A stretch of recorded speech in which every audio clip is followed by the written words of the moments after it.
Live ET channeling session report.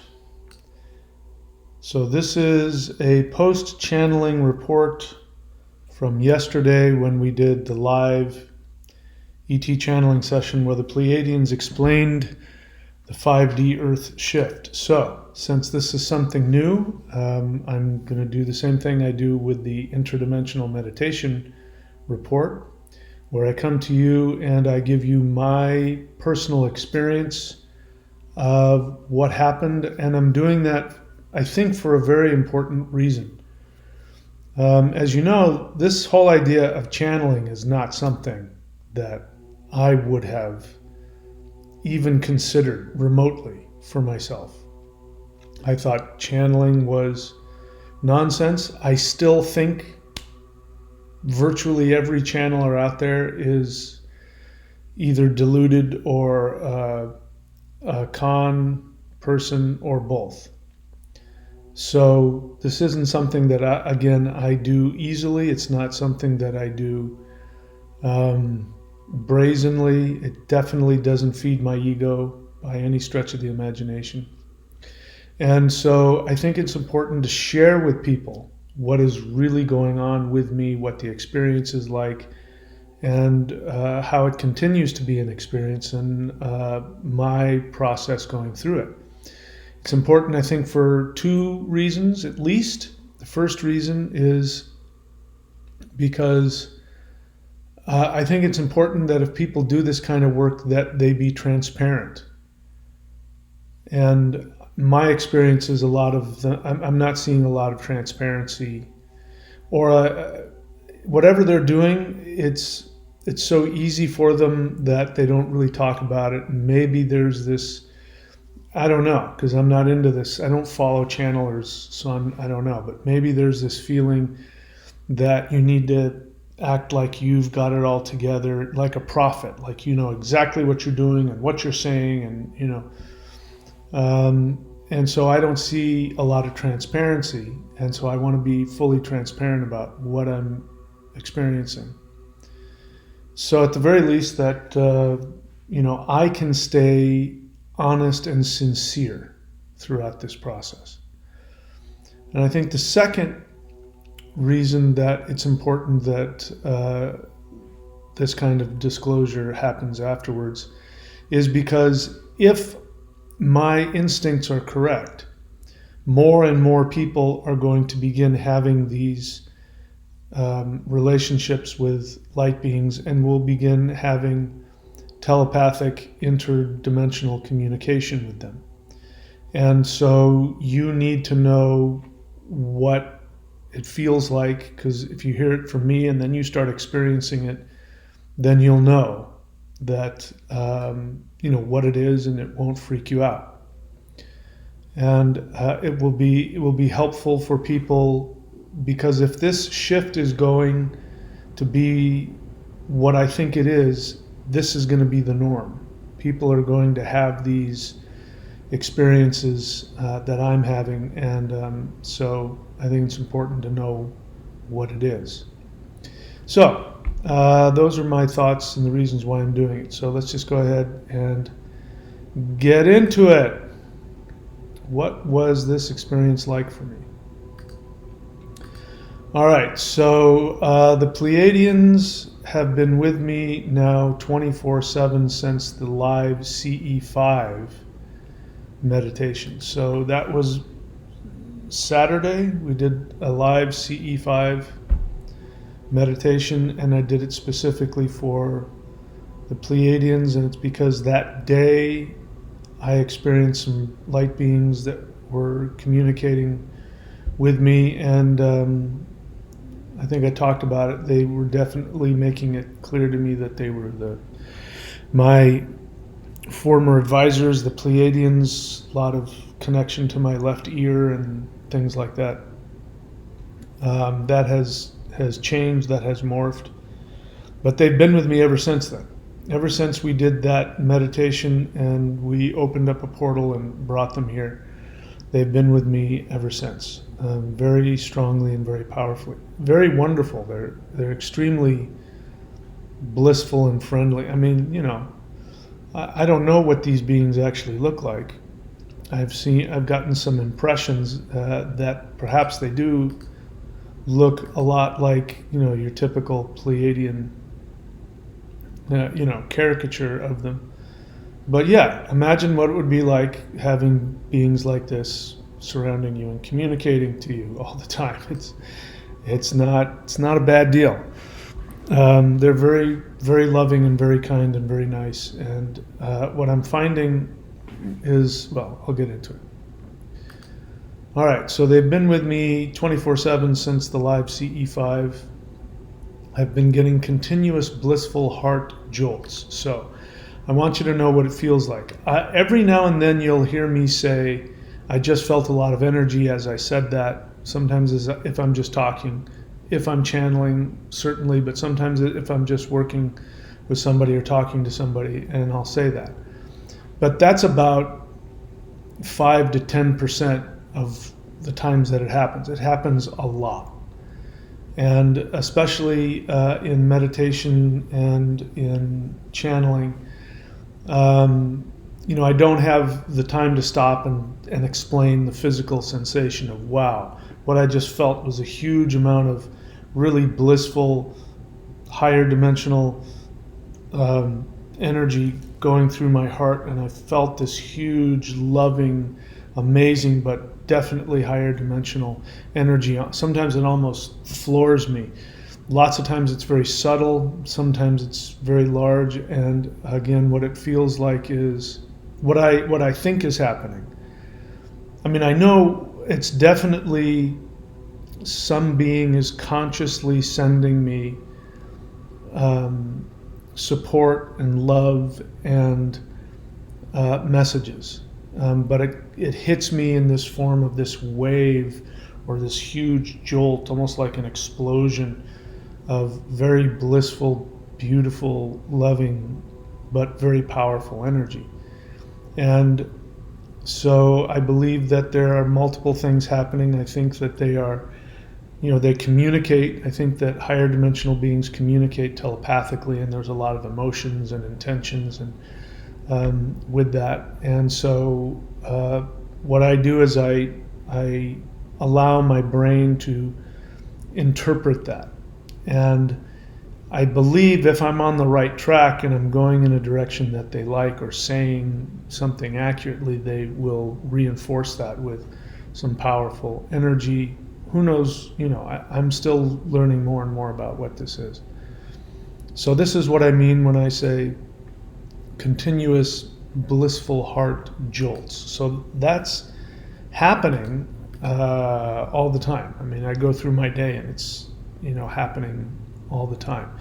This isn't unusual. I've had this before, when different beings have interacted with me, communicated with me, shown me things. Sometimes that will last for days or weeks, sometimes for a small period during the day, sometimes throughout the whole day. And, especially early on, it would happen even while I was sleeping. And so, yeah, I can't tell you exactly what's going on, and I've stopped trying to figure it out. Because the bottom line is it's healing to me, and it's beautiful, and it's blissful, so, why try and figure it out? I mean, I know why. It's because it's different, and your brain wants to figure out what the hell's going on. So I try not to overthink it. I just experience it and relax into it. Okay, so it feels like I'm reuniting with my family. So there's been some interesting interactions and communications with these beings along the lines of explaining, that we've known each other a very long time, that we've had a deep connection, and that connection has been lost for a long time, and now it's coming back, and of course they remember everything, and I sort of get this, I find myself having a lot of emotions that my brain doesn't quite understand, having to do with wow, I miss you guys, I'm glad you're back, I'm glad to be connected with you. Like just now as I said that, I felt big jolt of energy come through, a blissful jolt of energy. Yeah, it just happened again. So so I'm on the right track. That there's a part of me that remembers. My spirit is remembering, and it's kind of weird because my 3D brain doesn't remember any of it. But anyway, so there's this feeling of me coming together with very close family members, and they've called me all kinds of really beautiful names. They go back and forth between calling me, a friend. You're our friend. You're our best friend. We're closer to you than we are with anybody else on the planet. And it's because we've known you for so long. They've called me father. They've talked a little bit about things that are hard to understand, like before I was human, I created this whole thing, and they talk like that, and they seem to want me to accept those concepts as being true. So anyway, again, I'm just being transparent with you about what's happening with me, in case this is helpful for you. Where was I? All right, so they are guiding me into my work. So the idea, which I may have said in one of these channelings, that they've come back now to do what they've always done, which is to be my support and my advisors and my helpers and my guides, and so they're working behind the scenes. In fact, last night I was I was going to go eat something, and I eat very simply, and there was something that had been in my freezer for a long time, and I just checked. I said, "Is it safe for me to eat this?" And I felt this energy making me wonder if it was safe, and so I said, and they said something about, "We want you to eat." They've got this idea of what kind of food they want me to eat. And I said, "Well, what would you like me to eat?" And they said, it was like being with your grandmother or your sister or somebody. "We want you to start eating more soup." And I said, "Well, I don't have the time to go and make soup. And so if you guys want to make soup for me, or if you want to find somebody that wants to make me some soup, I'll be more than happy to eat whatever you guys put in front of me." And they were like, "Okay, we're going to do that. You said it, so we'll find out. If I end up having somebody making me soup, I'll let you know, and we'll both know that I was accurate in that." But that's the kind of communication that I feel that I'm getting from all of this. Again, this is not easy for me. If you think I'm lost in this, and I think it's like I'm lost in some delusion, I might be, but I'm just here to tell you it's not. Even though all this stuff is pleasant and wonderful, it doesn't mean that it's an easy thing for me to accept. It's a very unusual. Well, it's unusual. So either I'm deluded or something else is going on. All right, so 3D concepts are increasingly meaningless to me. Increasingly meaningless. I'm becoming more and more aware of, like, to give you an example, I'm looking at things completely opposite now. So I'm renting a house here. Now, I'm moving out. Turns out that my landlord is not all put together upstairs, and he was trying to do some really weird psychological manipulation and really weird stuff. And so I found a way out, and I was able to get out. The lease was ending at the end of June anyway, so I was able to just set it up so that I wasn't going to rent from him again.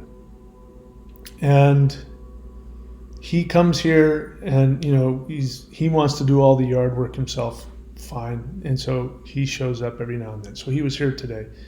mowing the lawn and doing yard work. Now, in his mind, he thinks that he's taking care of his property that he owns, and I'm just the guy renting it, and he's coming to take care of his investment in his property. But when I look at it from the Pleiadians' perspective, they say, that's not what's happening. That person is coming to serve you. He's coming to clean up your yard and mow your lawn for free because you're the king. The fact that you give him these non-existent dollars is meaningless. What is meaningful is energy and time and effort. And he's coming here and putting time and effort and energy. He's sweating under the hot Florida sun, showing up at the time that I say is convenient. And, he thinks that he's taking care of his investment, his house. And I remember having this feeling when I was in Australia as well, when I was renting a house. I was renting a beautiful house, and it was cheap because I had American dollars, and American dollar went a long way there. And the owners would come, and they would do all of the landscaping. Now, I liked those people, but and their thought process is we are taking care of our home that we own with the dollars that we've spent and all that. And my experience was, I've got the owners of these houses are coming and doing landscaping on my property for free because I lived there for over 2 years. It was my house. They were, and I always felt like they were coming to serve me. So when it comes to actual energy and work and intent, that kind of stuff is real. And the idea of money, the idea of property, the idea of all that stuff is just doesn't have any meaning for me anymore.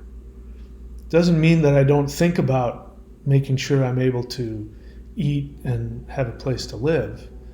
I understand that. I haven't lost that. I haven't gone crazy and lost that understanding. It just doesn't have any permanence or any meaning to me whatsoever. And, anyway, we could go on, but I'm just giving you an example of how everything's shifting for me in that regard. Like currently I have in my bank account, but I've got everything all lined up. So it doesn't matter. I've got all the food I need for right now. A little bit of money is going to come in a few days, just in time for me to go back to the store. That's how I look at it. Everything is just completely different now. Very clear message that I am coming home on or before 12/26. Now, don't hold me to that date. They've been coming to me for a while, telling me, and it's bringing up a lot of emotion in me. So I don't know why that is. But they've said that you're coming home. We're going to be taking you home. And they don't give me a date. They don't give me a time. They don't tell me. But I guess I'm going to guess it's before December or on or around December of 26. Astrologically speaking, that would be perfect, because that's when K2 is going to be right over my ascendant. And as you know, K2 is the portal through which human beings leave this reality. Whether that means that I'm coming home to myself or coming home to a higher frequency, I don't know. But they keep saying that, and since I've had this expanded experience with the Pleiadians, I've asked them a few times, so you guys are going to take me home soon? And I've felt what feels like definite yes to that. I'm not saying that for sure, because as I said, I don't know what it means. Again, I'm just being transparent with you guys. It's a very powerful experience, and a lot of emotions are coming up as I'm talking. But I also think it means that a lot of people are coming home, whatever that means. I don't think I'm the only person, assuming it even turns out to be true. I felt very raw and self-conscious after last night's channeling live stream. So I don't remember a whole lot of what was said.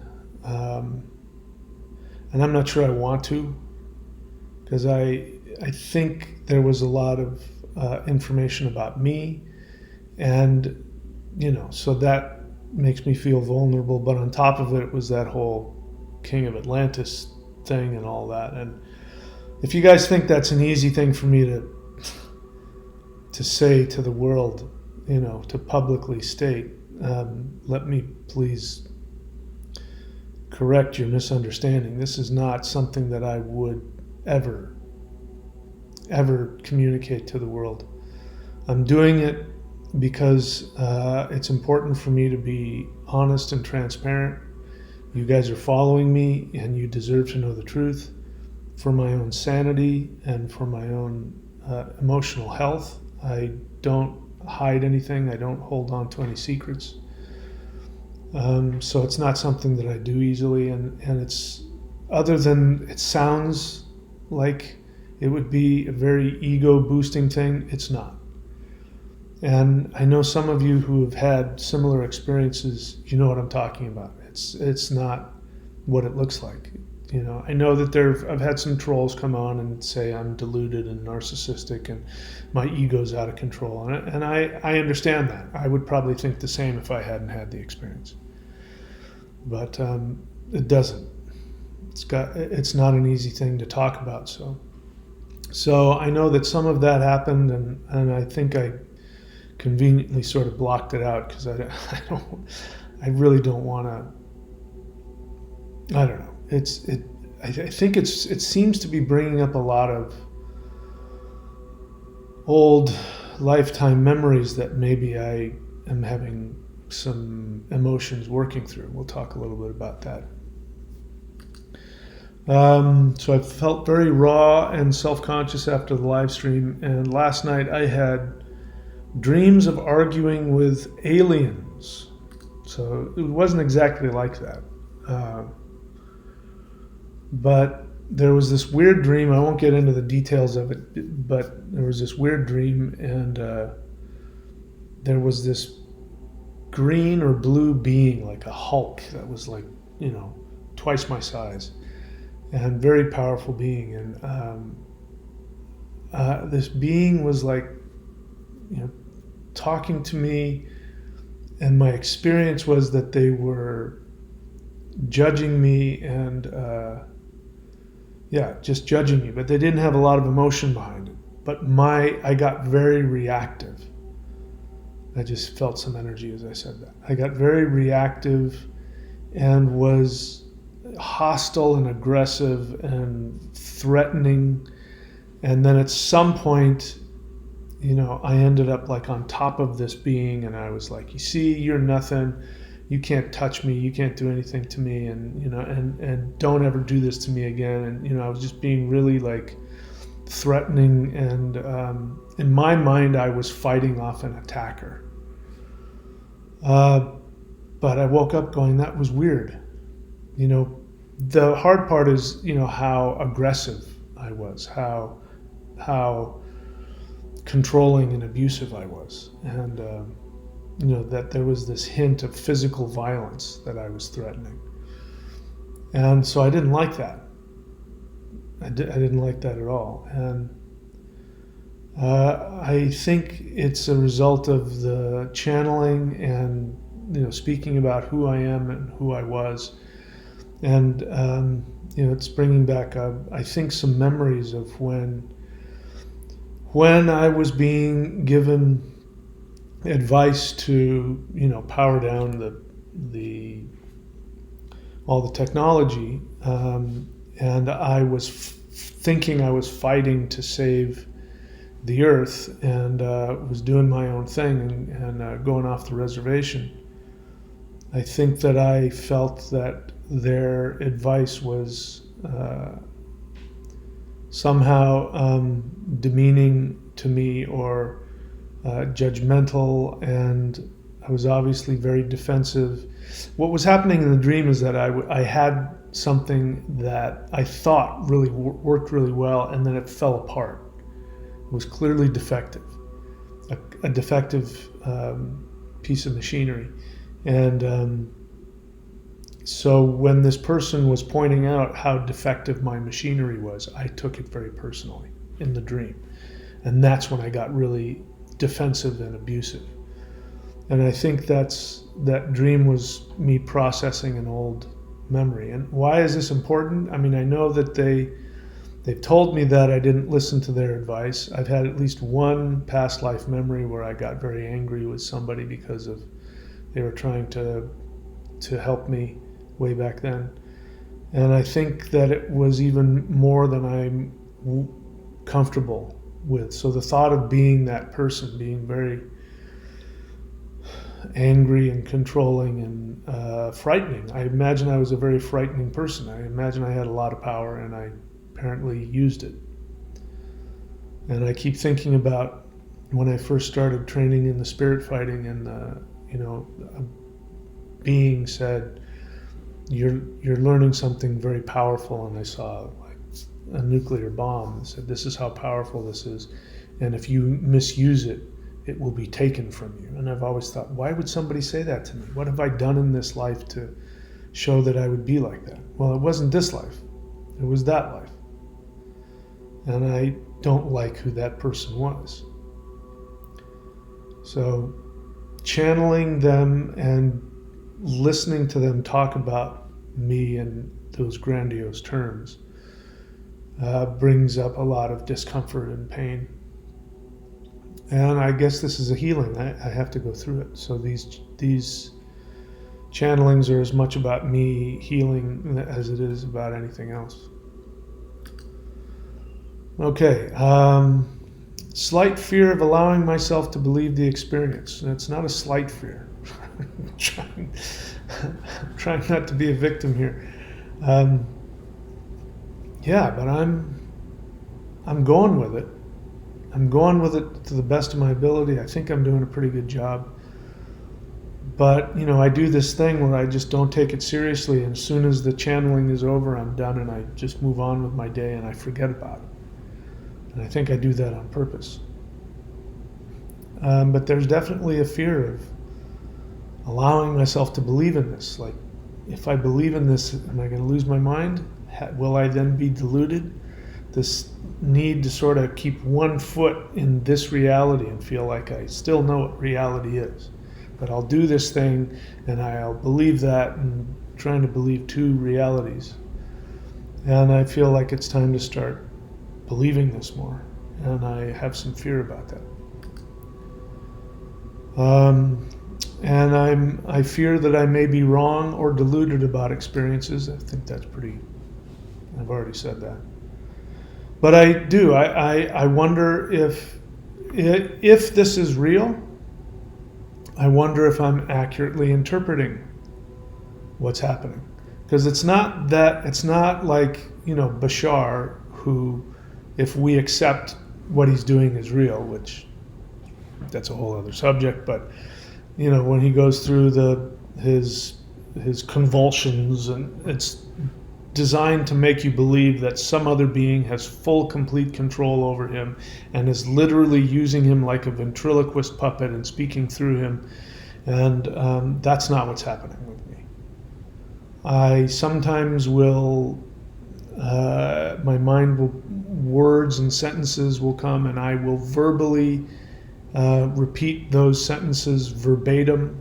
Sometimes I will change them a little bit for whatever reason, and sometimes I'm seeing things and I'm putting them into words, but I'm definitely a part of this process. My imagination is part of this process, so it's not at all like I'm just simply being used as a ventriloquist puppet. The closest is when, like I said, a word or a phrase will come through my head, and I will speak that verbatim. But I have the choice the entire time how to say things, what to say, and if I wanted to change things around or not say something, I have complete control over that. And sometimes I do, because sometimes I would know if I was on the other side of that, it might be too direct. And I think sometimes what's going on is that they are, and I'm happy to be wrong about this, but I think sometimes what's going on is they are sending just raw thoughts and feelings and concepts in their own language, or in no language at all. And my imagination acts like a translator, and it translates it into my language. And so there's going to be some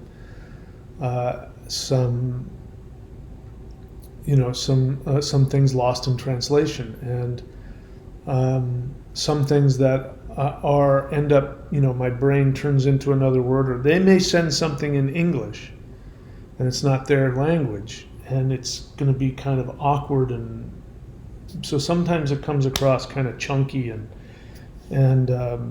too direct and or inaccurate. But I don't know. I'm just telling you what I think might be going on. But those are my experiences of it. And so I'm not a prophet, and I'm not here to say, "Thus saith the Lord." I'm not, put my words in golden letters. That's not what's happening at all. And I've found out that I am accurate, especially when something comes through my mind that's unknown, or that didn't come from my knowledge or my awareness, and it seems really like out of left field, and I'll go ahead and say it, and the other person, that will be the thing that hits them the hardest. And they're like, "How did you know?" I didn't. I had no idea what that meant. And you hear that sometimes. I'll say something and I go, "I don't know what that means." Do you know what that means? But point being, I could be getting things wrong, and that's assuming it's real. I could be misinterpreting. Time will tell. Maybe I'll get better at it.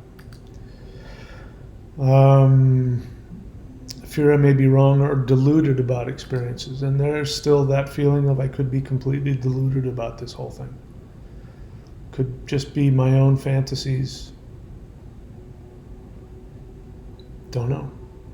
Doesn't feel that way. My bigger fear is that this may be real. The fear of me being wrong, the fear of me being deluded, I got to tell you, that doesn't bother me a whole lot. I would have no problem coming to you and say, "Listen, guys, I was deluded. This was my fantasy. I was having a post-midlife crisis, and I would have no problem admitting that. That would not be embarrassing to me. The greater fear is that this is real. This is why I have a lot of hard time believing a lot of other channelers, because they don't seem to have any fear or misgivings. In fact, they seem to get off on how big and intense, and unbelievable what they're saying is. And they seem to take pride in that, and that red flags go off. That tells me that they don't think it's real, that they know it's nonsense, or they really are just deluded. It's just their own escapism. The fear of this being real is far more intense than the fear of it not being real. Because if this is real, it has very far-reaching consequences. If what I'm saying is true and my experience is real, and I have to lean on the side of this is real, because the experiences that I'm having, the energy that's coming to me, the communications, now it's gotten to the point where it's like a 24/7 thing. If I want to connect with them and communicate with them, They're here with me, and the other thing that's so unusual about all this is the level of love. And the biggest communication is continuously telling me how much they love me, how important I am to them, and how close they feel to me, and the personal connection. That's the biggest thing. And I'm saying that because deluded people don't have those kinds of delusions. What I've seen with people who are deluded about, hearing spirits or talking to God, what ends up happening is that they are, their delusions are very narcissistic, and they end up comparing themselves to other people, and or they see themselves as victims, and they're being attacked, and all of this kind of crazy stuff. And they usually have some of their delusions have to do with really narcissistic devaluation, either to themselves or to others or to the world. The fear of false beings of light, trapping you, those kinds of delusions. And I'm not having that. The biggest aspect of this that goes against my self-devalued third dimensional programming, especially all my religious training and everything else, is the exact opposite, is that the beings that are communicating to me are very sweet and kind and loving, and they have such love and respect for me that it's overwhelming sometimes. And sometimes the love is just overwhelming. And that's probably the hardest thing to really knuckle under and accept. And so, when beings that lie to you, this is a basic truth. Beings and people that lie to you always end up showing their true colors. And you will always end up feeling devalued and objectified and instrumentalized and abused. May not happen in the beginning. They're doing a good job of love bombing you, but you start to realize at some point that there's this something in you feels like this is wrong. You feel like you're being used, and then you find out later that you are. My current landlord is a really good example of that. When I've dated women who've had serious mental problems, the beginning everything is great, and then you find out things aren't so great. And but I haven't had any of those kinds of experiences with light beings at all. It's been the most loving, the most deeply intimate, loving experience that goes beyond anything I've ever experienced in the physical realm. And so I have to tell you, the thought of going home to them and experiencing that love without any of the boundaries that the third dimension brings, it's a very immense and beautiful thought. Now, I'm lucky. I've had an out-of-body experience when I was 7, and I had you could call it a near-death experience. I left my body and I went directly into what people would call God, and I remember that. And that's probably why I had that experience, so that I would be able to compare it to this. It's the same. It's just toned down a little bit. Because if I had that experience again, I'd literally explode. There'd be nothing left of me. I would not be in this. Either my soul would leave my body or my body would shift. There's just no way to be in that level of love that I experienced when I was 7 years old, and I had that near-death, out-of-body, communion with God, going into the light, just like you hear, going into the light, being absorbed by the light. I had that. So I guess it gives me an ability to experience this and understand it more than I would normally. So again, I'm just being open and transparent with you guys about what's happening with me and what happens when I channel. So Yeah, we'll leave it at that. So did I get through everything? Yeah. If this is real, it has far-reaching consequences. If this is real, if this is literally real, what I'm being shown, what I'm saying, it means that we are going to have an experience that goes beyond anything that's ever been thought of in fantasy novels, movies, science fiction, Lord of the Rings. It's going to go beyond anything we've ever begun to comprehend, and it's literally unbelievable to our third dimensional awareness. But as always, we will find out. So I'm going to continue to stay transparent with you and tell you my experiences. And I'm not here, I'm not a cult leader. I don't demand your acceptance, your belief. I don't. I mean, I don't do well when people are abusive and hurtful to me. But I encourage you to do what I'm doing. If you want to find out if this is real, don't take my word for it. Go and have the experiences. That's what thethunderwizard.com is, and all of that stuff. That's what all of that stuff is for. That's what the even the channelings are. I do the channelings with the specific intent of giving you connection to that energy. And so before you make any decisions and come to any beliefs, I encourage you to do what I did and try to have your own experiences and let your experience be your truth. And then you get to be in the strange place where I am, where if you wonder if your experiences are real or if you're losing your mind. But yeah, anyway. That said, my friends, I love you all. Please be very good to yourselves. And I, of course, will see you very soon.